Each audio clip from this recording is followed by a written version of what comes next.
Donc, bonjour à toutes et à toutes. Bienvenue pour ce webinaire sur la prévention et la protection des bois, des insectes et les champignons, pardon. Donc, merci également aux intervenants, donc à Gaël Lemeur d'Ilo Formation aussi pour cette co-organisation et tout particulièrement aussi Pierre Dubelco d'Abarco aussi pour cette présentation technique sur ce sujet.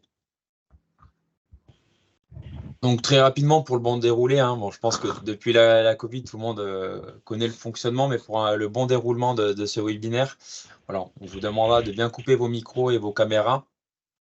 Pour toute question, donc n'hésitez pas à utiliser le chat qui se situe à votre droite. Donc voilà, on vous a imagé les icônes pour que vous puissiez poser vos questions. Voilà, pour le bon déroulement, nous on vous fera une restitution aussi des questions à la fin de la présentation sur un temps d'échange questions-réponses. Et voilà, comme je vous l'ai indiqué, ce webinaire sera enregistré et mis à disposition sur les différentes plateformes d'Ilo Formation et également FIBO Occitanie.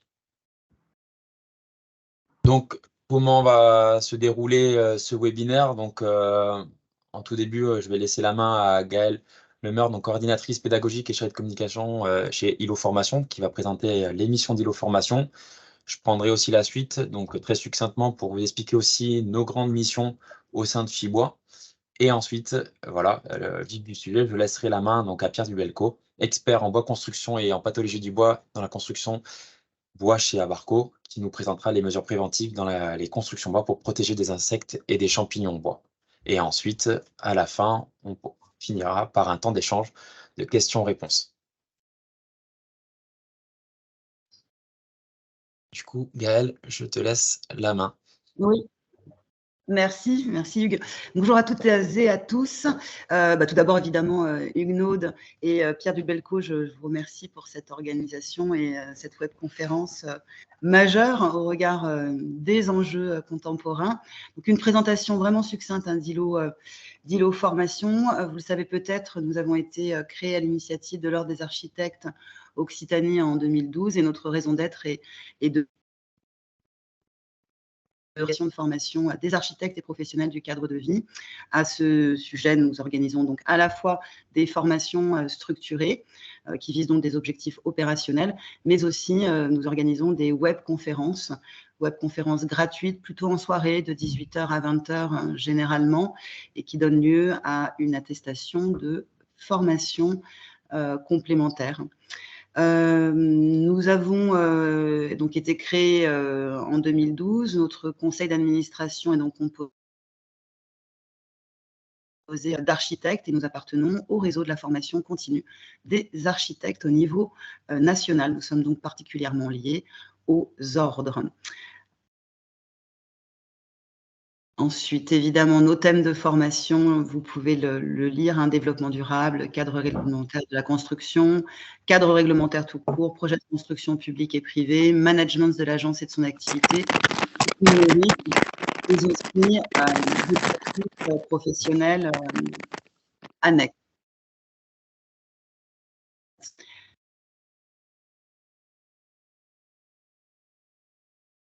Gaëlle, on ne t'entend plus. Merci Hugues, tu m'entends là? Oui, c'est bon. Ouais, merveilleux. Donc, nos modalités de formation sont soit en présentiel, mixte, distanciel, et sachez qu'on propose aussi des formations en intra, donc sur mesure au regard de vos besoins. Et je conclus par le fait que nous sommes bien évidemment certifiés Calliope et référencés Certif. J'en ai terminé et je vais donc m'éclipser d'ici peu. Hugues, à toi. Merci Gaëlle. Donc, très rapidement, donc je suis Hugues Silverno, chargé de mission prescription bois au sein de Fibois Occitanie, côté ouest Occitanie. Pour résumer, très rapidement, donc Fibois Occitanie, on est l'interprofession de la filière fourré bois en Occitanie. On rassemble donc l'ensemble des professionnels de la filière, des détenteurs de la ressource, jusqu'aux utilisateurs finaux, en passant par ceux qui récoltent, qui transforment et qui utilisent le matériau bois. Donc voilà. Au niveau articulation politique, en octobre 2018, Fibois avait signé un contrat de filière avec l'État, la région et l'ADEME, avec pour action prioritaire qui portait autour du développement du bois dans la construction. Et dans cette continuité, donc il y a une révision de ce premier contrat, et là on est en train de finaliser et de ce prochain contrat qui va sortir là fin d'année. Pour comprendre aussi donc l'articulation de FIBOA, donc voilà, nous on englobe aussi bien les entreprises que les organisations professionnelles et les partenaires techniques et financiers.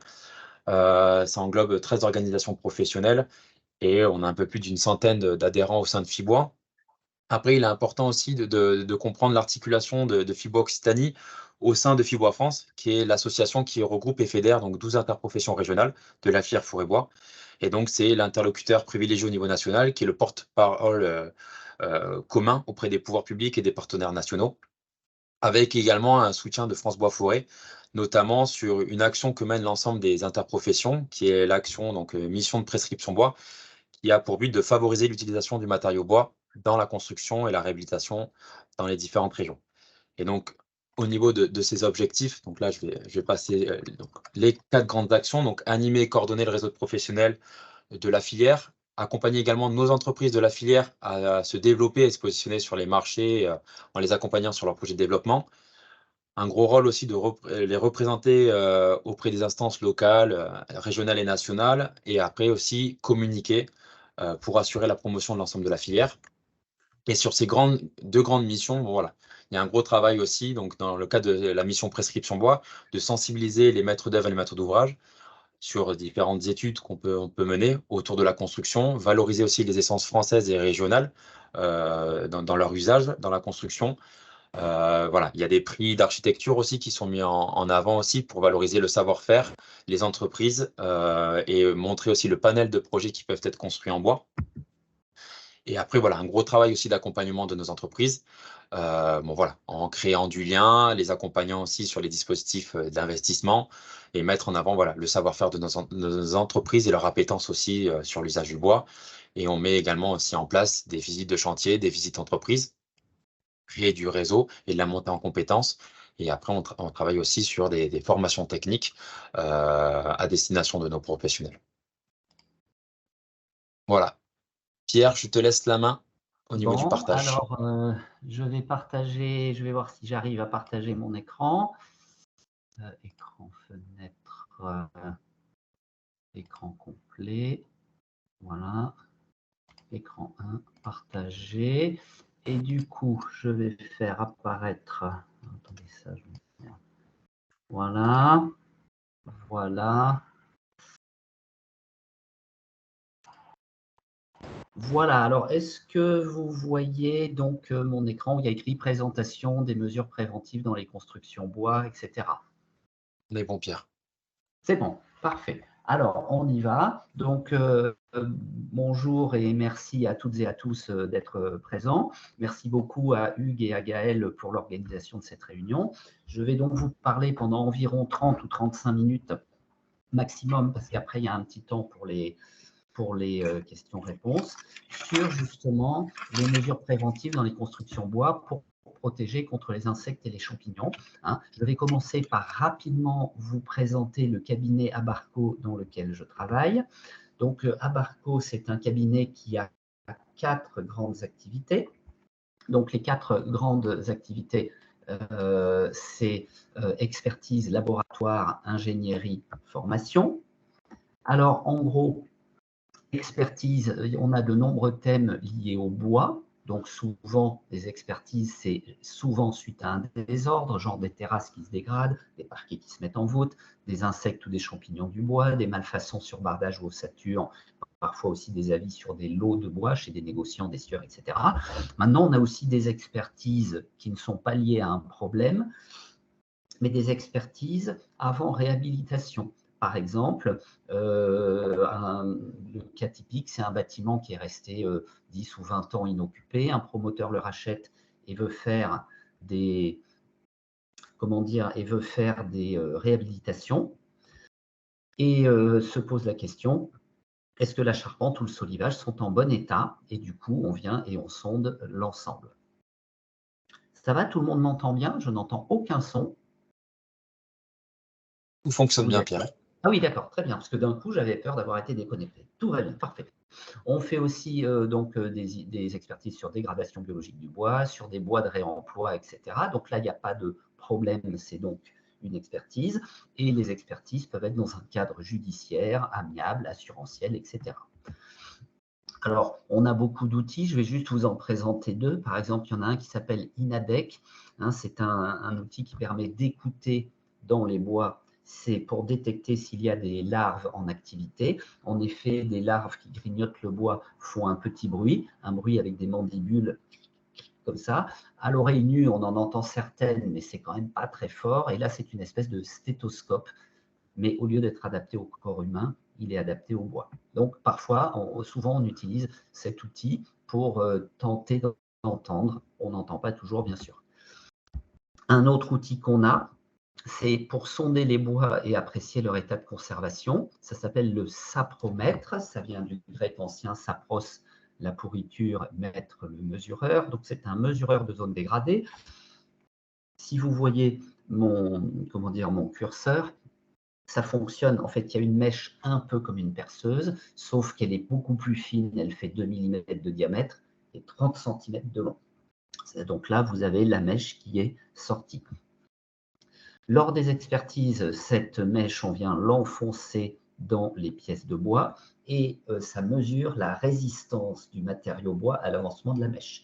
Bien évidemment, quand le bois est en bon état, il a une bonne résistance à l'avancement de la mèche et ça trace des courbes qui sont hautes. Et si on tombe sur une zone dégradée, eh bien la résistance chute, la courbe chute, et ça permet de voir. Donc en bas, nous avons les centimètres, et là, nous voyons que de 0 à 5 cm, le bois est en bon état, et après, il y a une zone dégradée. Alors, c'est vrai que parfois, on voit les dégradations de l'extérieur, mais pas toujours. Regardez, en haut à droite, c'est un cas un peu rare que j'avais eu, d'un bois qui était totalement intact à l'extérieur, et en le découpant, on voyait ça, c'était cette expertise-là. Voilà, et avec ça, on fait des sondages, et imaginez un bâtiment avec 100 solives, et ben on peut très bien, si on y passe le temps nécessaire, venir sonder les 100 solives et rendre un avis, solive 1, bon état, solive 2, dégradée à renforcer, solive 3, très dégradée à remplacer.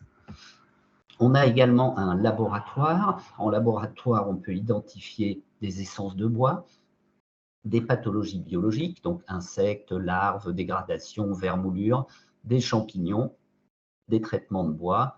On peut faire quelques essais mécaniques de bois et quelques autres essais en chambre climatique, en bain-marie, etc. À voir au cas par cas. On a une partie ingénierie, donc qui fait à la fois des calculs de structure, des préconisations de solutions réparatoires et des maîtrises d'œuvre et suivi de travaux. Alors, on ne fait pas tellement bureau d'études pour des constructeurs neufs, ce n'est pas notre vocation première, mais souvent, c'est suite à expertise, quand on a, par exemple, sondé 100 solives en bois et qu'on voit qu'il y en a qui sont en bon état et il y en a qui sont partiellement dégradées, on voit que si elles avaient cette section-là, il y a ça de dégradé, il reste telle section, et ben on refait les calculs pour voir est-ce qu'avec la section résiduelle, le bois est encore bon ou pas. Enfin, les formations. Nous avons de nombreuses formations bois à Barco et Calliope. Nous avons des formations présentielles. Là, c'était un groupe de négociants bois, parquet, terrasse, etc. Et à droite, c'était une formation sur les pathologies du bois en distanciel. Voilà, et nous avons de nombreuses formations bois. Donc, voici une liste pas tout à fait exhaustive, des choses sur le bois dans la construction, donc bois en extérieur, bois dans le bâti très ancien, ça c'est plus pour des architectes, notamment du patrimoine, tout ce qui est pathologie biologique du bois, insectes, champignons, traitements, états parasitaires, tous les revêtements, terrasses, bardages, parquets, et enfin tout ce qui est bois, matériaux d'ingénierie, les modes de transformation du bois, les matériaux dérivés du bois, les classements visuels des bois, réception, contrôle, stockage, etc. Et aussi deux autres trucs bâtiments, un sur les pierres naturelles et un sur les litiges dans la construction.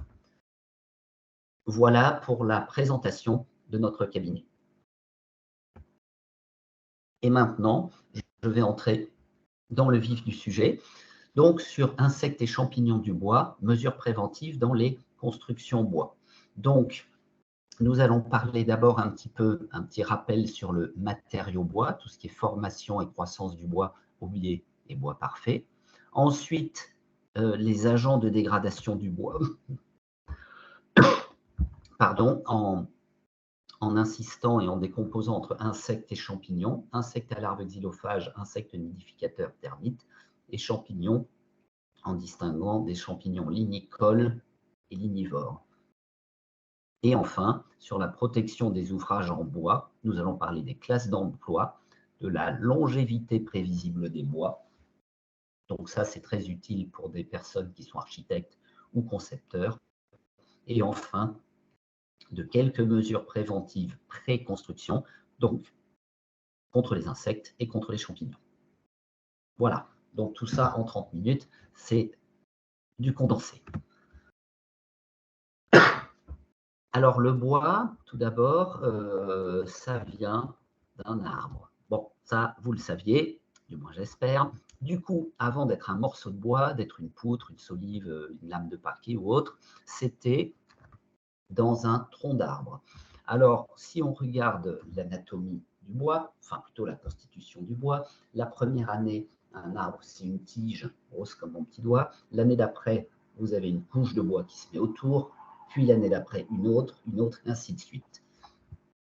C'est ce qui fait qu'on voit, en fait, lorsqu'on coupe un arbre et qu'on regarde la souche, on voit tous ces cercles qui s'appellent les cernes d'accroissement. Un cerne correspond à 1 an. Du coup, si on réfléchit bien, quelle est la partie, imaginons un tronc d'arbre avec 100 cernes, ça veut dire que l'arbre avait 100 ans. Mais si on réfléchit bien, les couches de bois n'ont pas le même âge. En effet, la tige du centre, elle date de la première année. Elle a donc 100 ans.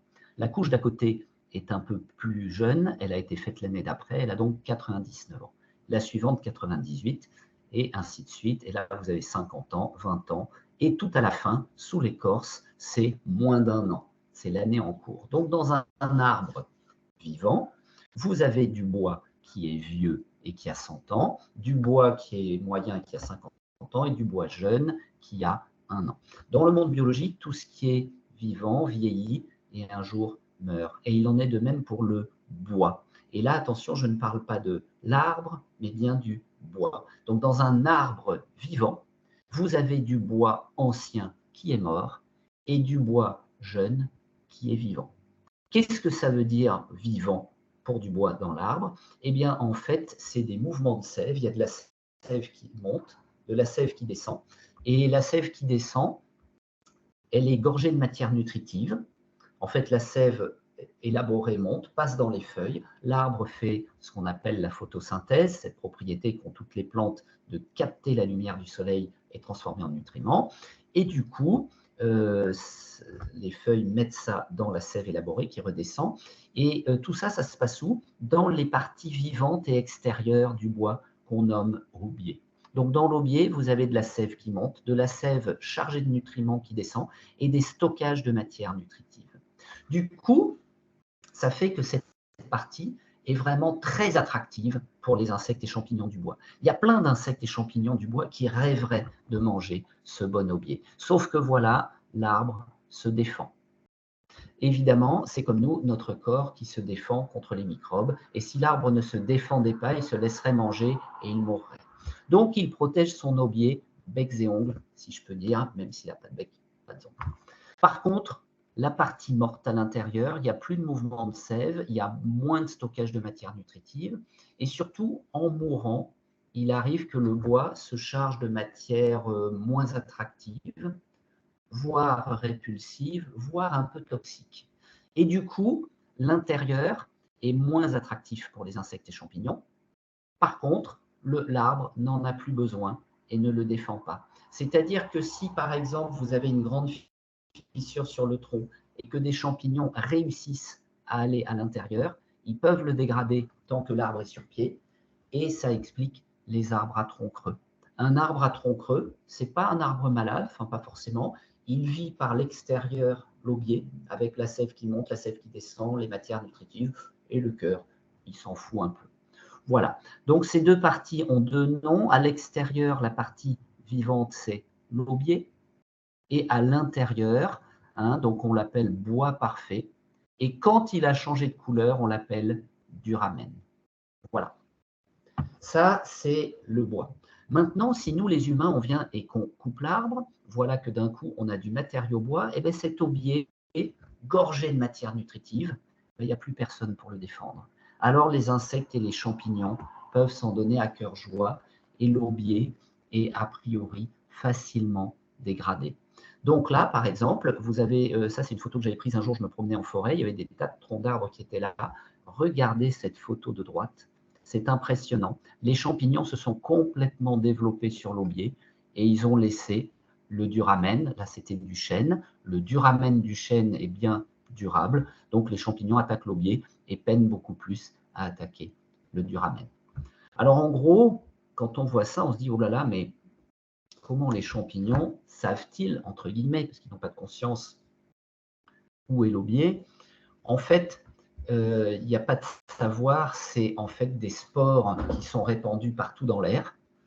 Et ces spores, ils se déplacent, c'est comme des graines microscopiques de champignons, ils se déplacent à la fois par le vent et par gravité. En tombant, eh bien, il y en a qui tombent sur le chemin, qui ne deviennent rien.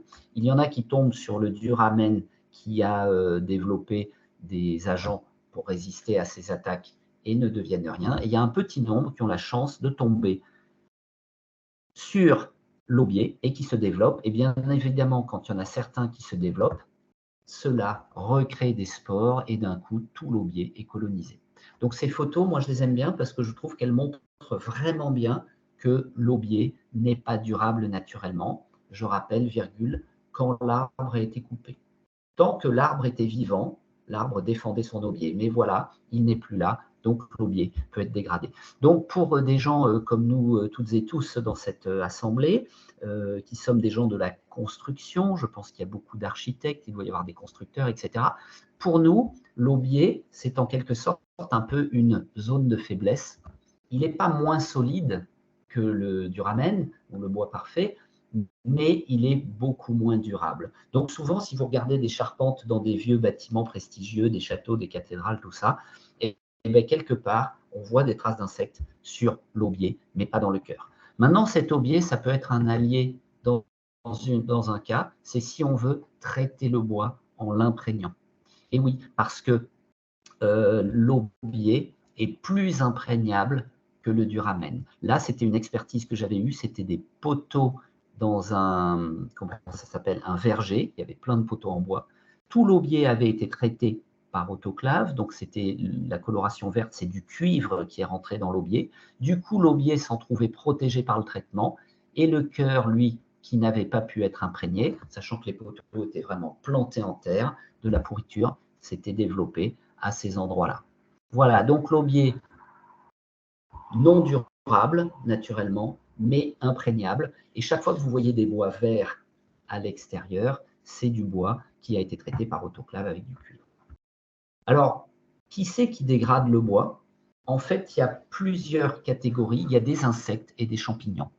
Dans les insectes, je vais vous parler d'insectes de bois sec.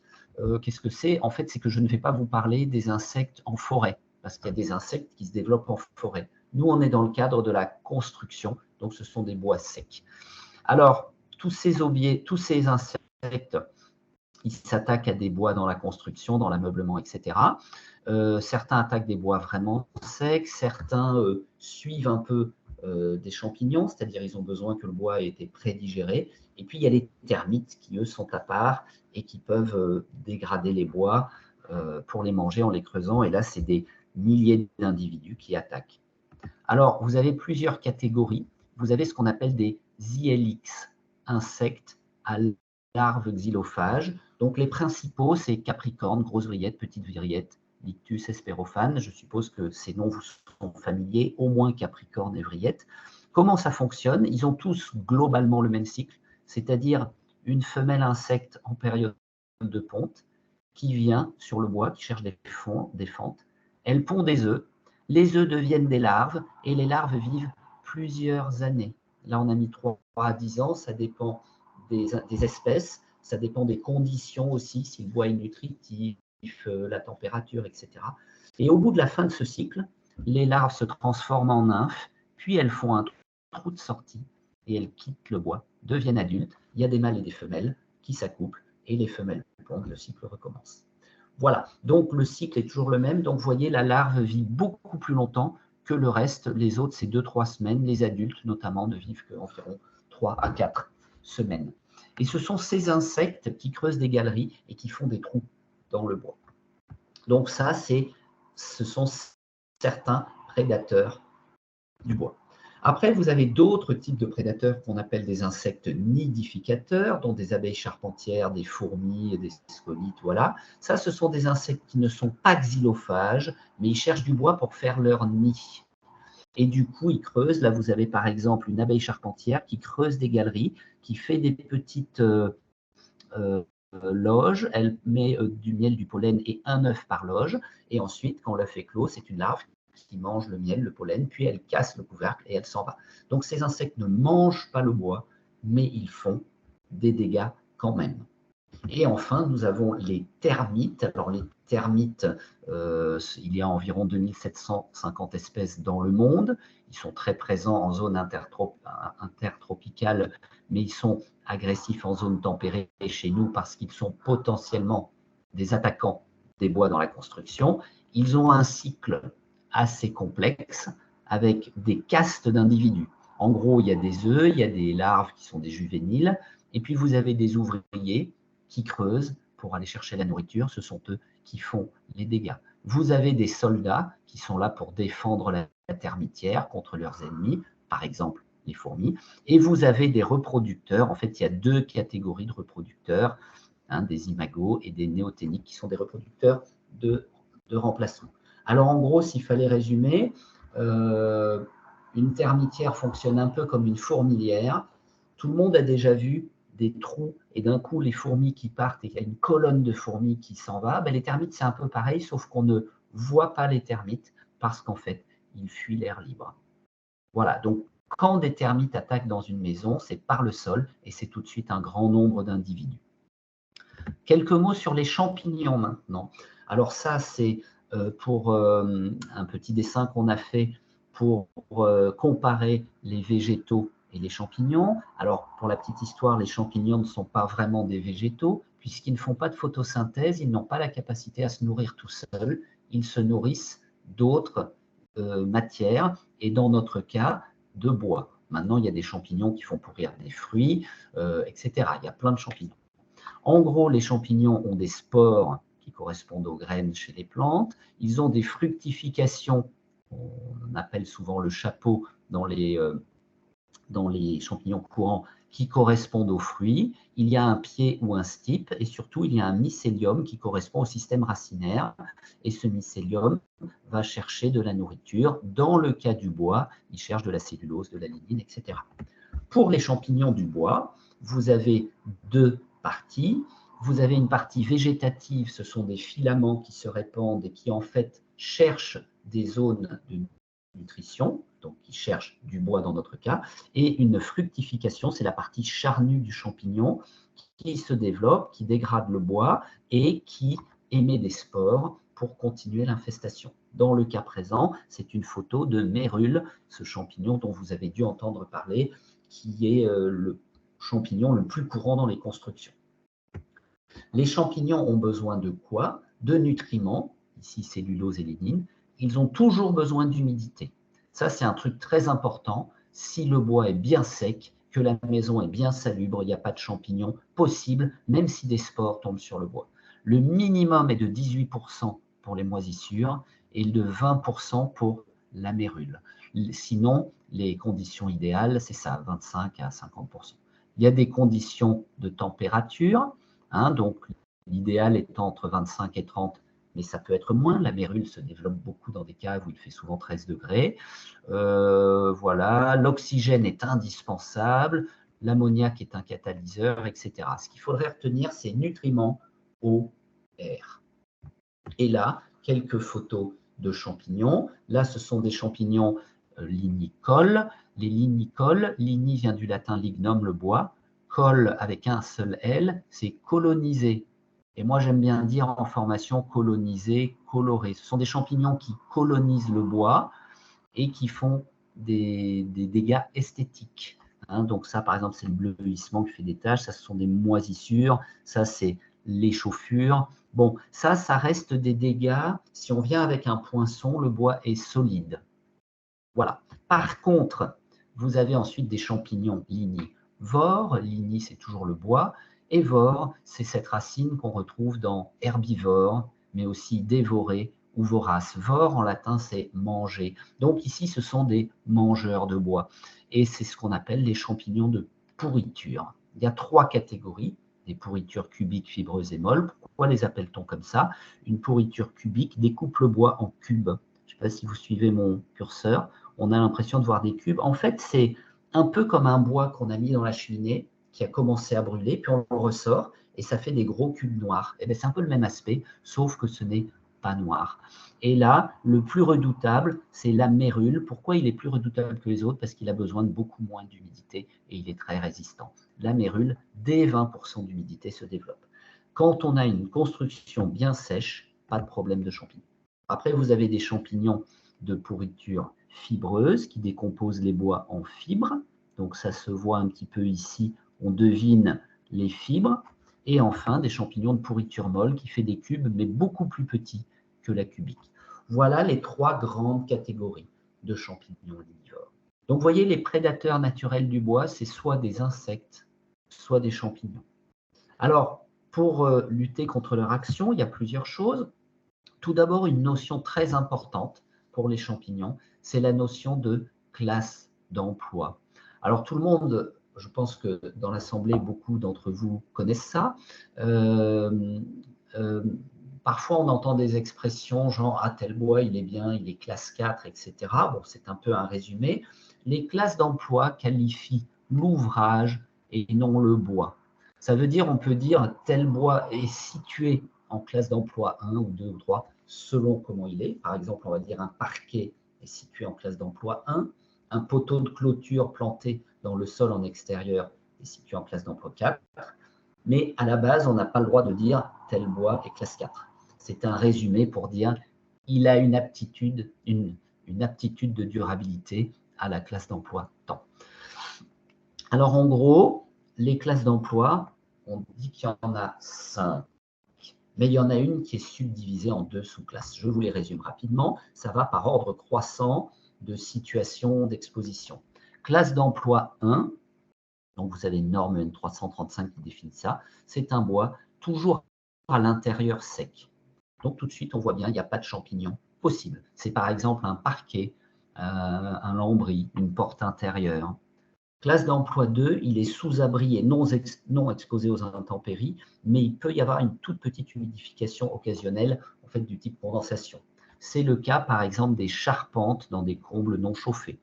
On considère que ça peut être légèrement condensation, mais protégé des intempéries. La classe d'emploi 3, c'est une alternance d'humidité et de séchage. Et elle est subdivisée en 2. La 3.1, qui est en fait une 3 modérée, c'est-à-dire que le bois sera quelques jours humide, puis sec. Quelques jours humide, puis sec. En fait, il est parfois humide et souvent sec. Ça, c'est des mots de formateur. Et la 3.2, c'est une classe 3 exposée, où les bois seront humides sur de longues périodes. Il peut être humide plusieurs semaines, mais après, il faut qu'il soit sec. Puis humide plusieurs semaines, puis sec. Donc, c'est des bois extérieurs exposés aux intempéries, mais avec une évacuation de l'eau. C'est la 3.2. En fait, je dirais quand le bois est plus souvent humide que sec. La classe d'emploi 4, c'est quand le bois est en contact directement avec le sol ou l'eau douce. Donc, il est toujours humide. Ça peut être des bois de terrasse, ça peut être des poteaux plantés en terre, des revêtements de berges, des clôtures, etc.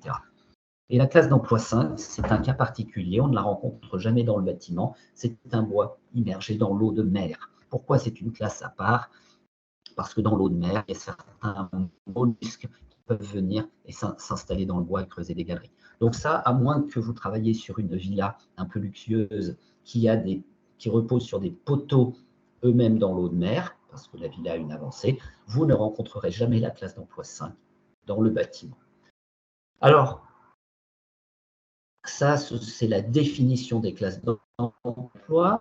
On en a besoin soit quand on est en amont du bâtiment, prescripteur ou prescriptrice, architecte, ou alors en expertise quand il y a un problème. Et se pose la question, mais comment on attribue finement la classe d'emploi? Certes, il y a des définitions. Eh bien, il y a un petit texte français qui est très fin, FDP 20651, qui permet d'attribuer la classe d'emploi selon 3 critères. Hein, donc, la massivité, le climat et la conception. Alors, comment ça marche? Tout d'abord, la massivité. Eh bien, vous voyez qu'il y a 2 limites d'épaisseur, 28 mm et 75 mm. Un bois de moins de 28 a une massivité faible, plus de 75 forte, et entre les deux, moyenne. Alors, pourquoi c'est important ça? Ben parce qu'un bois fin, s'il est humide, il va sécher vite. Alors que si vous avez un bois avec une section comme ça, qui est humide, ben il va mettre énormément de temps à sécher. Et donc, les champignons ont beaucoup de temps pour l'attaquer. Donc, vous voyez, la massivité, autant en solidité, il vaut mieux un bois massif qu'un bois fin, qui est moins solide, mais en salubrité, un bois fin est mieux qu'un bois massif. Ensuite, vous avez le climat avec 3 catégories que nous allons voir ici. Ce texte donne une carte de France et ce sont des données de Météo France sur 30 ans. On a compté le nombre de jours de pluie par an, des jours de pluie de plus de 1 mm. Et en fait, il y a 3 catégories. La zone jaune, c'est un climat sec. Il a plu moins de 100 jours par an. Sans surprise, c'est le pourtour méditerranéen. Les climats humides, c'est quand il a plu plus que 150 jours par an. Sans surprise, nous avons une partie de la Bretagne, notamment Finistère, un peu de Normandie, un peu de Pas-de-Calais, Massif central, Pyrénées, etc. et le côté est. Et entre les deux, entre 100 et 150 jours, modéré, c'est orange. Évidemment, un ouvrage en bois extérieur situé dans une zone rouge sera plus exposé que le même ouvrage conçu pareil dans une zone orange ou rouge ou jaune. Et enfin, la conception. Le texte donne 3 niveaux de conception. Conception drainante, moyenne en piégeant ou piégeante. En gros, l'idée, c'est si une goutte d'eau de pluie ou de l'eau du sol ou autre arrive quelque part, est-ce qu'elle va vite être évacuée ou au contraire, est-ce qu'elle va être piégée? Et si elle est piégée, c'est en général là qu'il y aura un début de pourriture. Donc, par exemple, ici, c'est un exemple de conception piégeante. On voit souvent des rambardes comme ça. Certes, en suivant mon curseur ici, on pourrait dire ben, c'est drainant. Quand il pleut, l'eau s'évacue. Oui, c'est vrai. Mais là, elle va un peu être piégée et surtout là. C'est-à-dire que de l'eau qui arrive là rentre ici, elle ne peut plus sortir, et d'ailleurs ça pourrit ici. Donc c'est une conception piégeante. Face à ça, qu'est-ce qu'on pourrait faire? On pourrait arrêter le bois avant et mettre des petites pastilles ou rondelles métalliques. On pourrait faire un trou d'évacuation de l'eau, etc. Il existe des solutions. Mais en tout cas, c'est piégeant. Et ensuite, le texte dit, en fonction de ces 3 critères, massivité, conception, climat, ça nous donne la classe d'emploi. Par exemple, ici, massivité faible, par exemple, alors exposition partielle, c'est par exemple les bardages qui sont protégés d'un côté. Pleine exposition, c'est la plupart des terrasses, ça peut être des clôtures, etc. Donc, vous voyez, en massivité faible, en conception drainante, on sera en classe 3A. Alors, 3A, c'est pareil que 3.1. Il y a 2 appellations, parce que 3.1, 3.2, ça vient de l'Europe, 3A, 3B, ça vient de la France. Mais en fait, c'est pareil. Donc voilà, alors que si vos bardages ont une massivité forte et qui sont piégeants, ben, ils vont être en classe 3B, voire 4. Et pour les terrasses, par exemple, c'est un peu le même principe, sauf que dans la vraie vie, les lames de terrasse sont certes de massivité faible. Une terrasse comporte beaucoup de points d'insalubrité. En général, elle est piégeante. Et donc, ça veut dire qu'en milieu sec, donc le pourtour méditerranéen, elle sera en classe 3B. Et sinon, elle sera en classe d'emploi 4. Et face à ça, il va falloir employer un bois soit qui est naturellement durable pour cette classe d'emploi, soit qui a été traité. Et du coup, le tableau qui est intéressant, c'est celui-ci, enfin ils sont tous intéressants, c'est un tableau toujours le même texte, FDP 26151, c'est un texte qu'on peut acheter auprès de l'AFNOR, qui donne une longévité prévisible des bois selon la classe d'emploi. Regardez en bas. Il y a 4 niveaux de longévité, L3, L2, L1 et N. L3, longévité du bois supérieure à 100 ans. Ah, 100 ans, c'est énorme. Je viens de parler de bardage, de terrasse, on dit ça tient 100 ans, ça. Mais non, Le texte n'est pas que pour les terrasses et les bardages, c'est pour tous les bois. Regardez le nombre de charpentes, de châteaux, de cathédrales, etc., qui sont du XIIIe siècle, XIVe siècle, etc. Il y en a plein. Donc, un bois qui tient plus de 100 ans, c'est tout à fait possible, selon le bois et selon les conditions. Le L2, c'est entre 50 et 100 ans. L1, entre 10 et 50 ans, tient 10 ans, la fameuse garantie décennale. Chaque fois qu'on construit un bâtiment, on vise implicitement la longévité L1. Et N, c'est longévité incertaine et dans tous les cas inférieure à 10 ans. N égale non, ça ne tiendra pas 10 ans. Si vous prenez du sapin, qui est un bois plein de bonne qualité pour la construction, mais qui n'est pas durable, et que vous le plantez en terre dans votre jardin, eh bien, il ne tiendra pas 10 ans. Et ensuite, vous avez des listes de bois avec la longévité. Alors, si on commente ce tableau rapidement, je vais prendre par exemple le bouleau, qui n'est pas, que je sache, un bois très durable. On a L3. Vous voyez ce L3? C'est surprenant. Comment on l'explique? Mais réfléchissez bien, il est dans quelle colonne? Il est dans la colonne durabilité fongique et classe d'emploi pour la classe d'emploi 1. Vous vous souvenez, classe d'emploi 1, c'est laquelle? Bois toujours en intérieur sec. Donc, comme il est toujours au sec, il n'y a pas de champignons possible. Donc, ce bois aura une longévité L3 vis-à-vis des champignons qui ne peuvent pas attaquer. Et d'ailleurs, regardez, tous les bois sont L3 en classe d'emploi 1 vis-à-vis des champignons. Puis en classe d'emploi 2, le bouleau n'est plus que L2. Et ensuite, non, non, non. Et il n'est pas durable non plus aux insectes. Ouais, en fait, il nous a un peu bluffé avec son L3 au début, mais c'est un bois très durable. Regardez maintenant le châtaignier ou le chêne. Eux, ils sont L3 en classe d'emploi 1, 2 et 3A. Ça veut dire que des charpentes en chêne, en conditions normales, en châtaignier, tiendront bien plus de 100 ans. Et même, par exemple, certains bardeaux bien faits en classe 3A pourraient être. Après, c'est L2 et L1. Il y a une petite note quand même qui dit le chêne et le châtaignier atteignent le L1 s'ils sont en classe 4 hors sol. Ça veut dire quoi? Par exemple, des lames de terrasse qui peuvent être tout le temps humides, mais pas plantées en terre. Le seul qui est, et puis ils sont durables aux ILX, mais pas aux termites quand même. Le plus durable des bois tempérés, c'est le robinier qu'on appelle aussi acacia. C'est un vrai L1 en classe 4 et il est, oui, durable à tous les insectes, même les termites. Alors voilà, là c'est une présentation très succincte. Bien sûr, en formation, si vous achetez le texte, vous verrez, il y a des tas d'autres tableaux, il y a d'autres bois tempérés, et puis il y a des bois tropicaux, et puis il y a des bois traités, et tous les cas y sont. Et maintenant, pour finir, la dernière partie, quelques règles de durabilité et de salubrité en construction neuve. Hein.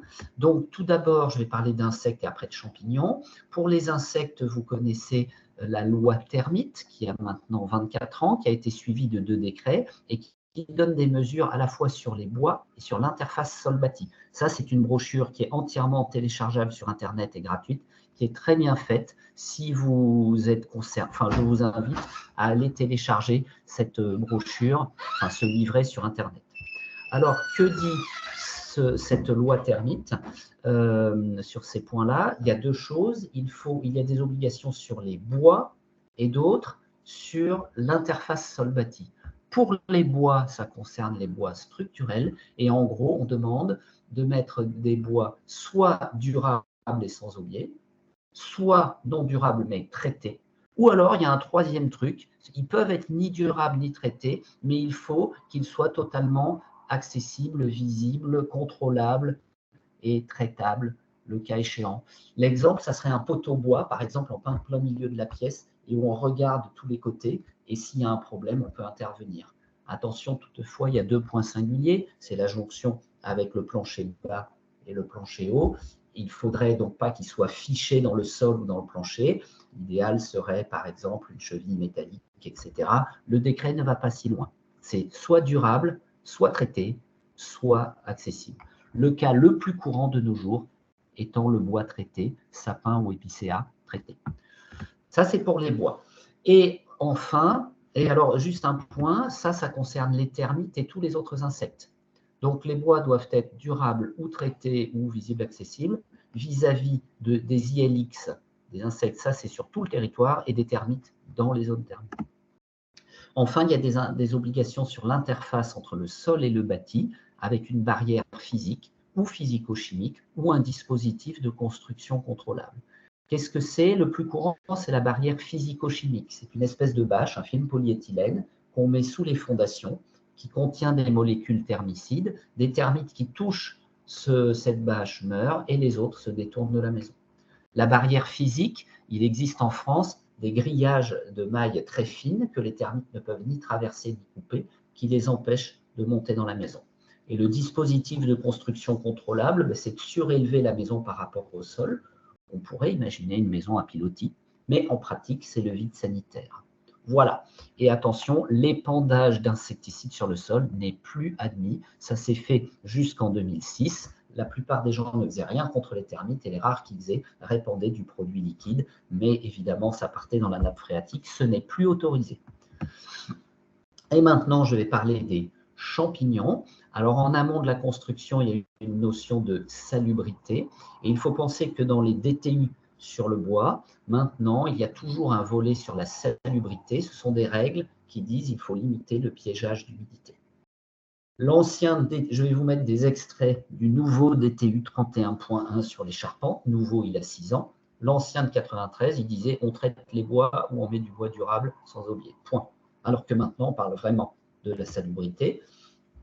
Tout d'abord, le DTU dit qu'il faut un angle en face supérieure lorsque vous avez des bois extérieurs, angle de 15 degrés. Donc, vous voyez, ça peut être un usinage comme ça, ou un usinage en chapeau, ou un bois mis sur le côté.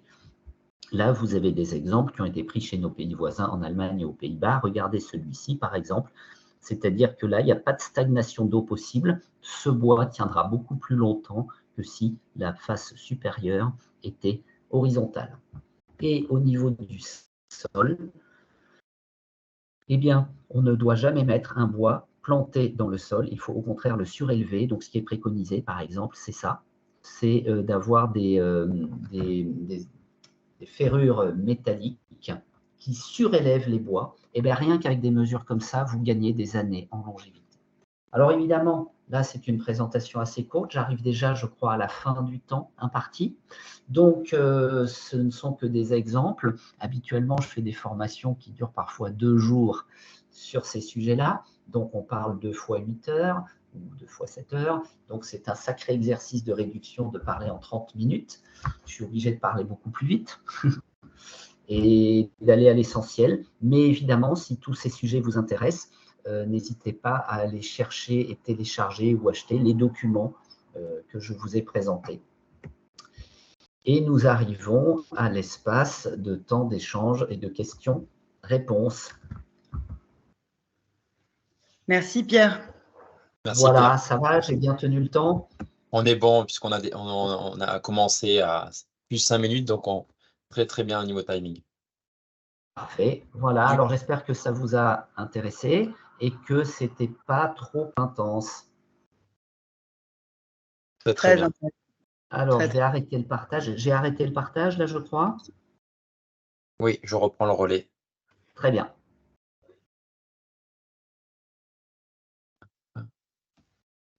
Voilà.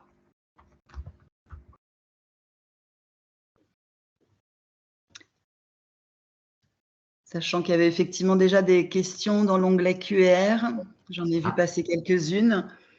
À moins, Hugues, que je me sois trompée. Non, non, c'est bien ça.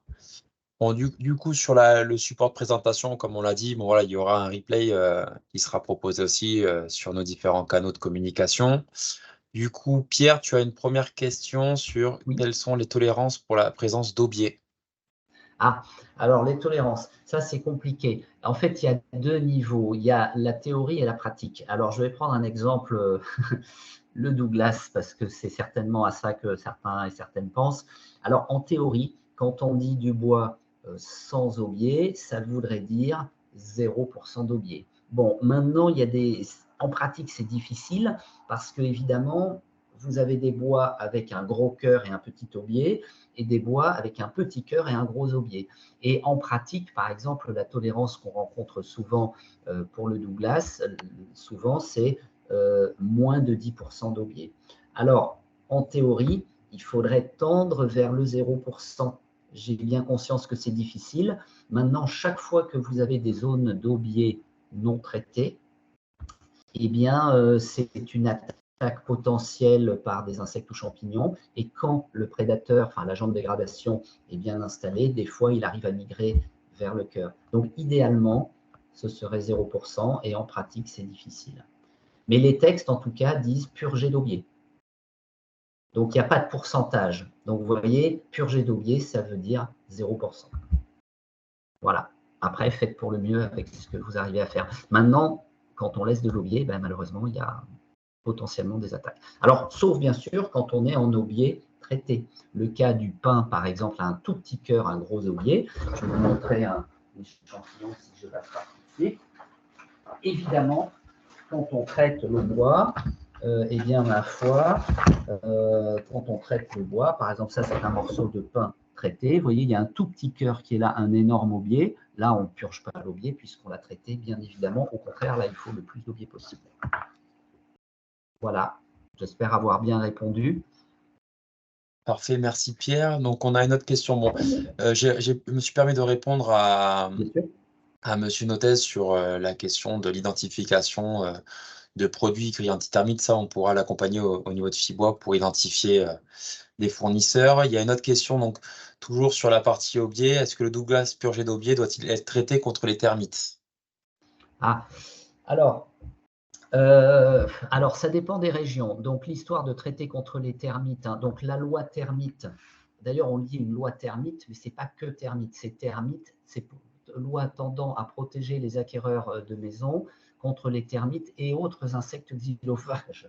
Alors, évidemment, c'est un nom comme ça, donc on dit loi termite. Mais en gros, elle dit que les bois doivent être durables contre les insectes qui sont dans leur aire géographique, où il va y avoir l'ouvrage, c'est-à-dire que dans les zones où il y a des termites, en gros, en fait, on prend la France et on coupe, on part de Lorient, on va à Nice. Tout ce qui est en dessous, il y en a, ce qui est au-dessus, il n'y en a pas, sauf Paris, région parisienne. C'est schématique, il y a bien sûr des cartes plus précises.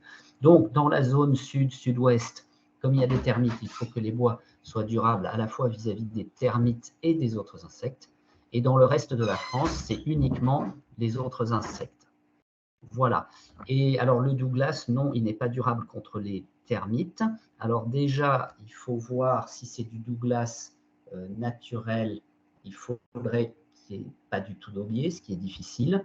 Et après, oui, ça veut dire qu'il faudrait un traitement anti-termite selon les cas et les régions. Maintenant, de toute façon, si vous faites une construction en zone termitée, il y a des règles, comme je vous dis, le film polyéthylène sous la maison ou les grillages. Il y a beaucoup plus de règles que le simple traitement des bois. Je vous invite à télécharger la brochure, hein, dont le nom est, zut, je ne l'ai plus par cœur, mais les mesures de protection des bâtiments contre les termites. On pourra la remettre à disposition, Pierre. Merci. Oui, voilà. C'est téléchargeable sur Internet. Hein.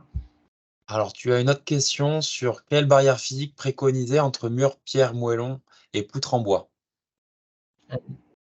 Ça a coupé, pardon, je n'ai pas entendu. Quelle barrière physique préconiser entre mur, pierre, moellon et poutre en bois? Ah, alors ce qu'on appelle une barrière physique, en fait, c'est un dispositif spécifique. En France, ce sont des grillages avec des mailles très fines qui en fait sont beaucoup plus grosses, beaucoup plus petites, pardon, que les termites. C'est donc vraiment un grillage inox et les termites ne peuvent pas passer à travers. C'est-à-dire que juste de la pierre ou du béton, etc., ne sont pas considérés comme barrière physique. Le béton, par exemple, certes, les termites ne vont pas creuser le béton, mais dès qu'il y a des fissures, les termites peuvent passer. Et puis, surtout, il faut penser que quand il y a des canalisations, des gaines électriques, des choses comme ça, il y a donc des interstices, enfin des interruptions du béton. Et les termites, souvent, vont suivre ces cheminements-là. Donc, quand on dit barrière physique, en France, c'est uniquement des grillages. Maintenant, il y a les barrières physico-chimiques qui sont des bâches, qui sont assez répandues. Ailleurs dans le monde, il y a d'autres barrières physiques. Par exemple, au Japon, en Australie, ils font un truc assez original. C'est des espèces de graviers spéciaux, mais attention, qui sont tout à fait particuliers. On met une couche de 15 ou 20 cm de gravier sous la maison, mais c'est un gravier spécial. Il ne faut pas que les graviers soient trop gros, sinon les termites se faufilent. Il ne faut pas qu'ils soient trop petits comme des grains de sable, sinon les termites peuvent les pousser. Donc pas trop gros, pas trop petit, et surtout, il faut un concassage spécial pour qu'il soit coupants sur les bords avec des angles saillants qui font que des termites qui se faufilent se blessent, meurent et les autres n'y vont pas. Mais ça n'existe pas en France ni en Europe à ma connaissance. On n'a pas tout à fait les mêmes roches. Et puis, j'imagine pas des bateaux qui viennent d'Australie chargés de cailloux. Ça serait un peu lourd. Donc, en France, on fait le grillage ou la barrière physico-chimique ou le dispositif contrôlable, genre un vide sanitaire. Et en fait, il y a des règles, 60 cm, des choses comme ça, qui doivent être visitables, virgule, et visitées. Très bien, merci. J'espère avoir bien répondu. Voilà, n'hésitez pas si vous avez besoin d'un complément de réponse à le marquer sur le chat. Et du coup, tu as une dernière question. Donc, en tant que constructeur bois, la barrière anti-termite niveau gros œuvre est-elle forcément à notre charge? Alors je pense que oui. Oui, c'est le constructeur. C'est-à-dire que d'ailleurs maintenant, dans la loi Termite, enfin dans le deuxième décret de la loi Termite, parce que la loi Termite, en fait, elle date de 99, il y a 2 décrets. Le premier décret, c'est un décret d'observation.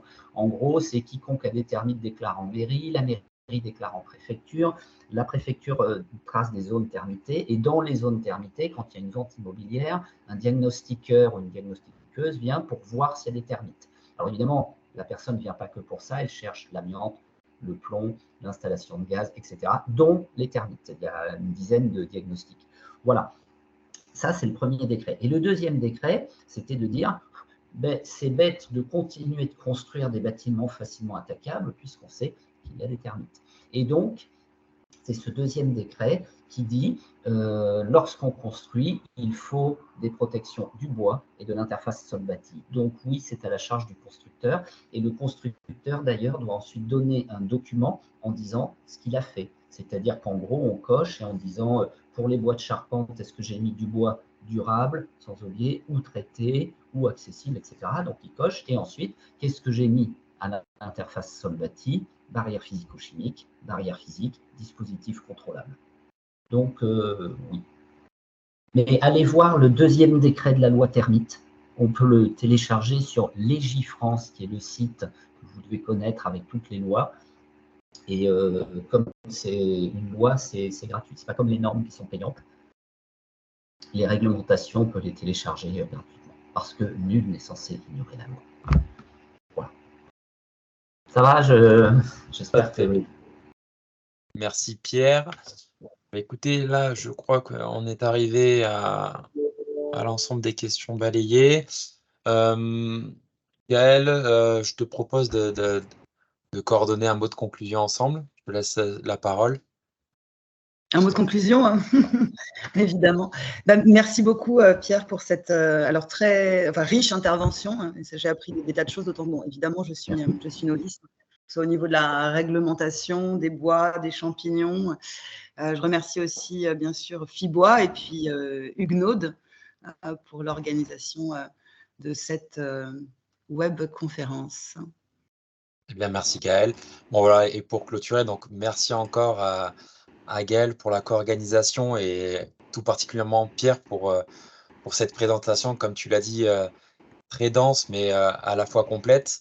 Bien évidemment, le but aussi, s'il y a eu un intérêt sur ce webinaire, d'aller plus loin par de la formation technique, qu'on pourra mettre en place aussi l'année prochaine avec Pierre pour rentrer plus en détail sur un format plus long sur ce sujet-là. Bon voilà, merci à tous les participants pour votre présence. N'hésitez pas à revenir vers nous pour la moindre question.